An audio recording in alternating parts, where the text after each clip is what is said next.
nice to have you here today. And of course, when you and I first talked, and you said you were a quilter and an author, and I thought, oh, good, quilting. I know a little about that because we've had lots of quilting guests on. But I have to say, your quilting is totally different. It's amazing. Yeah, it's not the typical.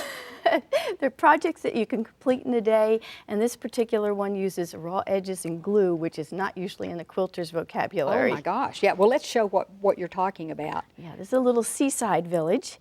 And it uses what I call step and window shapes to kind of mysteriously create a village. And I'll show you how that goes together. And I was mentioning to you that my mother was a wonderful quilter. Of course, everything was pieced by hand and quilted by hand.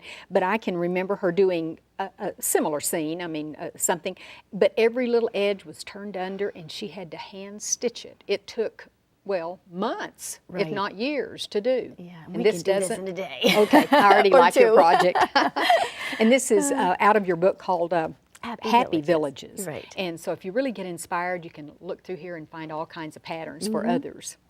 Yeah, so I thought I'd show you how this starts. It starts out with 6-inch squares, so if we're going to make our seaside village, I've done, that looks like kind of architectural. I usually divide them into 2 piles. So with 7, we've got 2 piles, a 4 and a 3. And I use the cutting instructions in the book so that it's not accidental. My first question would be, I don't know how to pick these fabrics. How do I do? Just copy exactly what you did? Pretty much I tell you exactly what to pick out so that we have the right values. Otherwise, yeah, that's critical. Okay, you get the right one. So I've made sure that I've got some lights and mediums and darks. Okay. And then I tell you exactly how to cut things out. If it's me, and when I teach the class, I just say, okay, you want a 2-inch square, and I just have the students cut a 2-inch square because it's not that critical. But most quilters will want to draw it out, and that's fine too. Okay. So we'll pretend that that's done. Okay, we've cut these in 2-inch squares. Yeah, well, not 2-inch squares, but we've cut them. Each fabric will wind up looking into these shapes. Okay, you'll see that's our first cutting instruction. Oh, I was going to say, how did you get to that? So each of our 7 or 10 fabrics, depending on the village we're making, will have these shapes. And it's just what I've discovered that goes together. So these are the shapes we're going to work with. And we're going to work on a cotton batting. And American Spirit has 2 nice battings, the luxury blend and the classic cotton, which is great because we want the fabrics to stick. So that's what we're looking for. Yeah, we don't want them to shift after we've gone to all this work. No, no. So the basics for putting these little collage shapes together is that we're going to just kind of show you. We're doing similar shapes, like those 2 could go together like that, or these 2 could go together. It's if you're an architect or a mathematician, it'll drive you crazy because it's not exact. Okay, it's just kind of approximate, and something like that could go around the corner. So you just start laying these out and playing. We're just laying them out and playing. So let's start on our batting here, like we're going to do, and because we're going to, that's what we're building it on. Yeah, that's what we're going to build on, and we're going to start with the sky because this is going to be our seaside village, and we're going to put a little distant island on there. This is just the easy way to work. And this is just free-form cutting. You just cut it out. Free-form cut. And then I'm going to put a body of water there. And I could move mountains. I could actually move this mountain down a little bit like so, and it would look like we have a little peninsula. Okay? And then our next step is that we're going to take our shapes. There's way more than this, but I just have a couple here to get you started. We're going to just start to build our village. And we're just slightly overlapping everything. You want everything overlapped. Laying it down, and it's not a village at this point. We're just kind of playing with these shapes. I love the game Tetris, so I'm just thinking I'm playing Tetris, like Tetris. And I'm just going to put these shapes down, and we're just going to fast forward to this version. Oh, okay. Okay, because that sometimes takes a while. Well, it's making a little more sense now. Okay. Well, and usually my students are really frustrated at this point. They says, it doesn't look like a village, because it doesn't. And now we want to just use a little glue base under each piece just to hold it in place. So we don't want to pin it down. We're just going to and you can see things are loose, but it will hold in place. So that if you take it to the machine. Yeah, that's the test.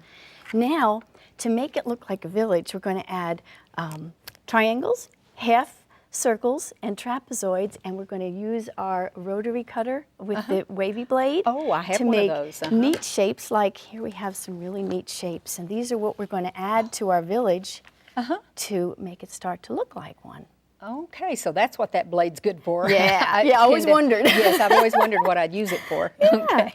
So, you know, where do I put a village? So, I mean, where do I put a rooftop to make it a village? And I can just put it on any flat horizontal spot, something like that. You see It's a that? rounded dome. Yeah, just kind of playing here. It's a great kindergarten class. Most of my classes are kind of kindergarten oriented. You don't have to. Good. Maybe Just there's kind of, hope. just do kind of things like this. And if it's got 2 levels there, we can kind of make it a castle. Kind of do these things. So I'm just kind of putting some of these shapes down. And it's starting to look like a village, don't you Yeah, think? it's starting And maybe to that's look a like castle. something. Can have like a little turret. And we just have raw edges. This is what seems so Just- odd to me. Okay, Yeah, I'm isn't that ready. creepy? And then we can add some circles, have a little clock tower. We can cut shapes like this. They could, you know, they can go pretty much anywhere. A lot of times I'll have them coming out to the water. Looks like a bridge. Oh. It could be over in this section, who knows? But wherever you And then the these insides, pieces, you can use those yeah, too. you can use those little pieces, and then we could add our palm tree, and we could have a lot of fun And that with was that. all of these little things were cut again with the rotary cutter and Right. changing the blades. Right. And so here I've gone ahead and I've completed our scene. Okay. And lightly glued yes, it. and there's our palm tree. So we've got our village all of a sudden. That's amazing how that turned out to where I can see what it is now. Yeah, now you can understand. And now we have to decide what color of tulle. And tulle is the very fine netting. We want something that's really Do fine. you know, I had not realized that was tulle. Then it was the right color. Yes, Phew. it was. I didn't realize that. Okay. So the right color is one that you don't know is there. So here's blue, and I'm not sure the camera's going to pick this up, but that looks pretty nice. Well, yeah, And so because you that can't would- see it. Yeah, but you know what But color? it gives it a little bit of a glisten. I like tulle. And some of them do have a glisten to it, and some are more of a matte. So that'll read differently. Here's Oh, so red. there's red. Will change the time of day. Can you see how that? It Oh, it changes the does. sky Sunset. to purple. Yeah. And a black tulle is really super because it makes the colors pop. So there's all sorts of different colors. So you just have to audition. Just audition them. Audition and see which one's chosen. Exactly. And then once you've decided, you're going to layer it with your bottom fabric, or sometimes I'll do felt, and quilt. You quilt around the edges. Let me show this Right. again. Because now that I can see the tulle, I Now that didn't you know see it's it there. at all. And then quilting just around the edges will hold that shape in place, and it looks as though we've turned our edges under, and we haven't. It does. So that's the only time we need our sewing machine. I am so amazed that this actually works. And there's a finished version. And so this is a small one. And that's the good thing about doing these at home. You can make them fit your decor, or Yes. if you wanted this for a pillow top or, Right. or whatever. Right, a village to go with your couch. A village, right.